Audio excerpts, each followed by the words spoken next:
নমস্কার বন্ধুরা, অর্পিতা রোজ নাম চাই তোমাদের সকলকে স্বাগত।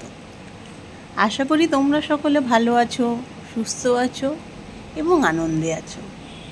তাহলে চলো কিছুটা সময় আমার সাথে কাটাও, পাশে থেকে ভালোবেসে। খুব কম সময়ে হয়ে যায় ইলিশ মাছের একটা রেসিপি শেয়ার করছি। পোস্ত আর সর্ষে বেটে নিয়েছি, তারপরে দেখো তাতে নুন, হলুদ, কাঁচা তেল দিয়ে দিলাম, দিয়ে ভালো করে ওটাকে নেড়ে নিলাম। নেড়ে নিয়ে তার মধ্যে আমি কাঁচা লঙ্কা দিয়ে দিলাম। কাঁচা লঙ্কা দেওয়ার পরে আমি কাঁচা মাছগুলোকে একটু হালকা করে ধুয়ে নিয়ে দিয়ে দিয়েছি।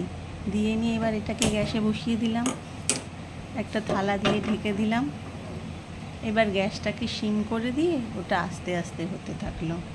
খুব বেশি সময় লাগে না, 5 থেকে 10 মিনিটের মধ্যেই রান্নাটি হয়ে যায়। খুব কম সময়ে হয়ে যাবে, কিন্তু এক থালা ভাত চেটে পুটে খেয়ে নিতে পারবে। তাহলে তোমরা কি কেমনভাবে করো একটু জানিও আমাকে। আবার দেখা হবে পরের আর একটা ব্লগে। টাটা।